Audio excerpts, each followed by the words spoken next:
Yes, you're welcome to another beautiful edition of your show, Perspectives. You know that here on Perspectives, if it happened, it's happening, or it's being talked about, we bring you the gist on Perspective.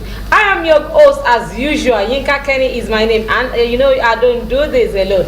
I'm here with Habib Abdul. Habib Abdul, good morning. How are you? Good morning, Yinka. Good morning, viewers. You're welcome once again to another beautiful edition of Perspectives. It promises to be, as usual, informative, entertaining. Just name it. You're gonna have fun this morning. Yeah, it's fun. Talking about fun, we had fun last weekend.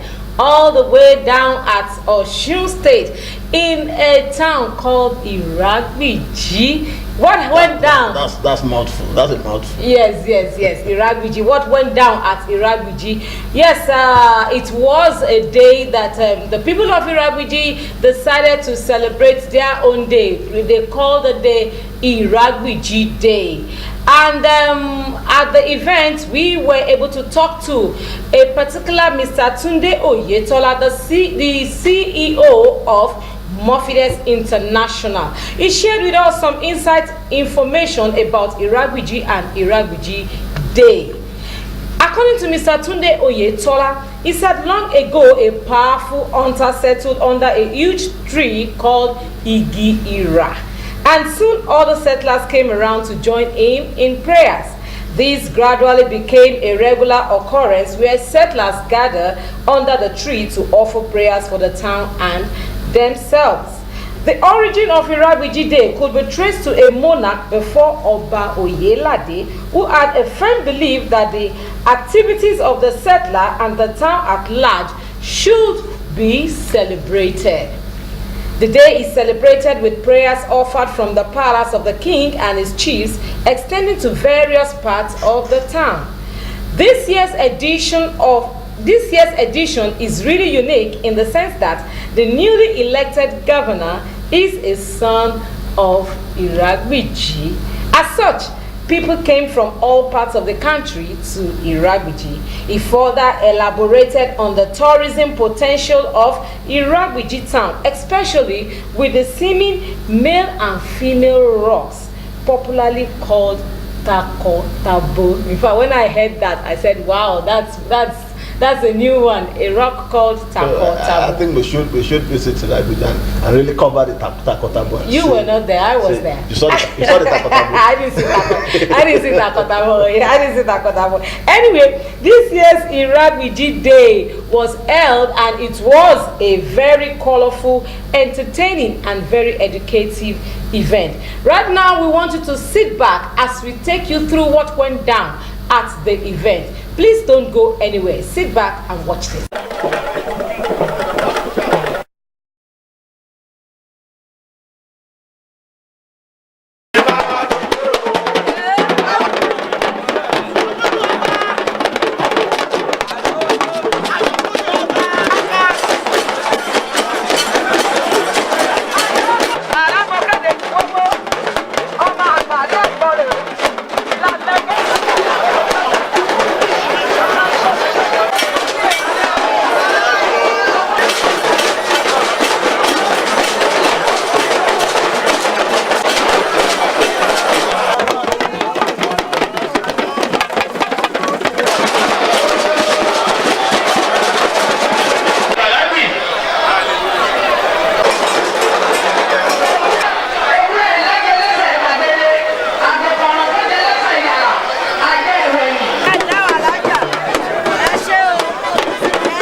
Bismillahirrahmanirrahim.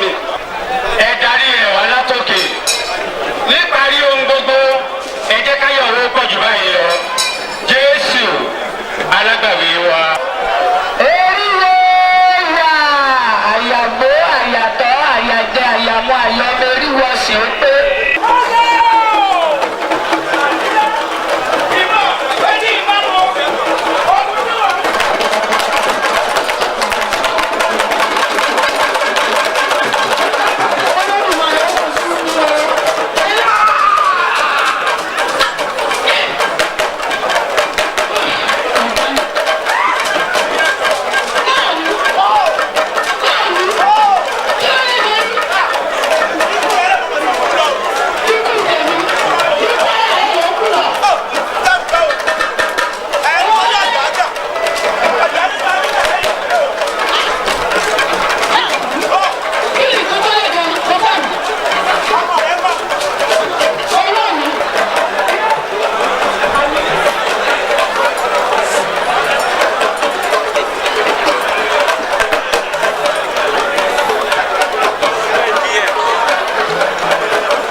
Excellency, the governor of the state of Osun, his beautiful wife, Alaja Kafaya Adeboyega Alabi. I'm Oba Abdulrasheed Ayotunde Olabumi, Ododo the fourth, Iragbiji of Iragbiji land. Today is the grand finale of Iragbiji Day celebrations. It's an annual event, and today's one is the 27th edition. It is meant to raise funds for the community projects that Iragbiji community is embarking upon. At the end of the exercise, we thank God that it has been a very successful. I'd like to use this occasion to inform our viewers that I'm just 10 years and a few months on the throne. At my installation in 2008, I did say that in 10 years, the Iragbiji would become a huge market where everybody will come and transact business. In other words, in Yoruba language, he said, Iragbiji Odoja, Bugwayona. My name is Oba Kamarudin Adeyemi Adeyeju Alawudi IV, the Olororuwo of Ororuwo. I'm very, very excited. I'm here to rejoice with our brother, Oba Olabumi. He's a very good friend, and at the same time, he's my neighbor. We share the same boundary, and we have been relating with our children very well. So I'm here to rejoice with him. Today's program was very interesting. Very interesting that in the sense that people turned out en masse to donate generously to the development of this community.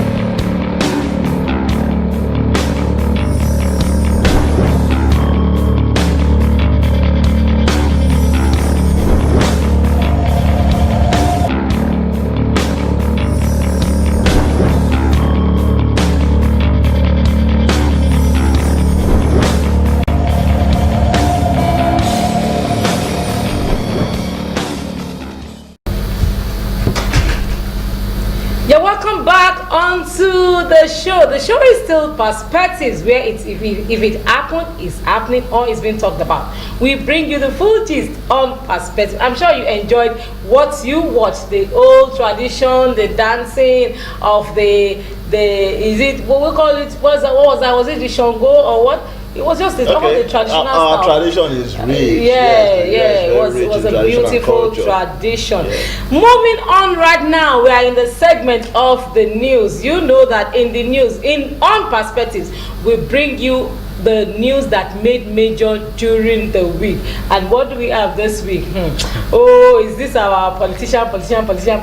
Anyway, quickly, because of our time this morning, during the week we heard that there was a conference, or was it a seminar, or whatever they call it anyway, where all the presidential candidates were supposed to come together to sign the peace pact. And Abubakar Abdusalam was the chairman of the committee. Anyway, when they were all gathered, we were told in the news that Atiku, that's the PDP presidential candidate. Yes, Donald Duke and Madam Ezekwesili, they weren't there. They were absent, at the event. Well, a few days later, I think it was 2 days later, Atiku came out to say that, no, I think it was the same day, Atiku said he was not invited. Anyway, Abdusalam said all the parties were invited. You trust our politicians back and forth. Exchange of words. It's getting very interesting. It is very interesting. But you know what? I think 2 days later, was it 2 days or a day afterwards, Atiku and Ezekwesili signed the peace pact. Trust the APC. They said that was an afterthought. Oh, Nigeria, we will always have the back and forth. And related to that is the Showore story. Also a presidential candidate. Okay. He has been on and on that why would they not invite him for a debate? The Broadcasting Organization of Nigeria has selected 5 parties for the debate, and Showore is all over that he is a major candidate. Oh my God. Why would he not be invited? Why will he be shortchanged now? The people should see him. Of course, people should see everybody actually. Are they afraid? Do it in are they afraid of what he could say? Showore can talk now. The guy can talk. But he's talking to Nigerians. Yeah. So if Nigerians are not afraid, we should be. Anyway, if it happened, it's happening, or it's been talked about. We give you the full gist on Perspectives, where we are keeping our fingers crossed. And trust us, as the news unfolds, we'll bring it to you. Yes. Anyway, having said all that, INEC, there's been this back and forth between the APC and the PDP, about the president not signing the electoral bill. After all said and done, INEC said we are going to conduct 2019 election with the existing law. So does that mean case closed? No, be me talking about it. I don't know. All I know is that I bring you the gist as they will still have, there's something about this closed door meeting. Are they going to have a closed door meeting on this electoral bill issue or something? It is possible. Okay. It is possible, and there has been accusation, counter accusations, okay, you are not signing electoral bill. What do you have to hide? What are you afraid of? You know? What's that? And then the supporters of the president too say, why are you not signing the anti-corruption bill? Why are you not, presenting the anti-corruption bill? It's just, back and forth. We are used to that. Anyway, our fingers are crossed. We give you the gist as it unfolds. What do you have there, Abby? Oh yes, still on presidency and presidential election. Oh my God! Coming, late yesterday, the court declares Jerry Gana as the Social Democratic Party candidate, presidential candidate, nullifying the candidacy of Donald Duke. Oh my! Oh my! Yeah. Why is that? Why is that coming at this time? Just few weeks. Well, actually, after the elections, after their primaries, actually, even though Donald Duke polled 812 votes and then Jerry Gana polled 611 votes, Jerry Gana, Professor, which is quite quite close, but it's an internal party. Oh, but it's okay. It's okay. It's a Professor Jerry Gana is the former Minister of Information. Went to court to say that the election is against the party's constitution. He cited section 15, subsection 3 of the party's constitution that that favors zoning and rotation. So if the party chairman is from the south, then the presidential candidate must be from the north. And that was what it went to court in November, actually. So the ruling was done yesterday. That declaration was made by Justice Hussein Baba Yusuf on Friday. So, as it stands, they can. I think Donald Duke had signed the peace pact too. Does it still hold? Or will Jerry Gana have to go to sign his own? No. Donald Duke, we didn't read in the news. We were only told that Atiku and Ezekwesili signed the peace pact. Well, as it unfolds, we give you the gist here on Perspectives. It's unfortunate. Well, I want to believe that Donald Duke is a gentleman and he's going to take it in good faith. Is it open to appeal? Is within his rights? How many weeks now? Well, it depends. Anyway, the show the show is still Perspectives. It's all over the news. All we have is politics, and all that. Of course, but away from politics now, our Honorable Minister for Works, Power and Power, Raji Fashola, during the week, Triple Minister. He came out to say that, look here, Nigerians, the federal government is not to be blamed for electricity crisis. According to him, look, Nigerians, if you don't have electricity, it's not the federal government's problem, especially since the sector was privatized. That was what he said. Anyway, he went further to say, look, you use your telephones. When your telephone isn't working, do you go to the Minister of Communication to tell him that your telephones are not working? Those were the examples he was citing. He also said that those of you in businesses, you do your businesses and all that, when the bank overcharges you, do you now say, okay, Minister of Finance, this is your problem? So if you don't do all that, where would you owe the federal government? Well, remember the bank came, recently to say if there is a failed transaction, you should report it and you'll be paid 10,000 irrespective of the amount. That's government stepping in. Yes. Anyway, my own job here, my duty here is just to give our viewers the gist. As it happens. As they ought. Exactly. What do you have there as they ought? Yeah, we're going to that will take us to our segment, hashtag segment. Yes. Where we talk about what is happening on the social media. On the social media, we can't help but to give you what the gist is on social media. It was interesting on the social media within the week.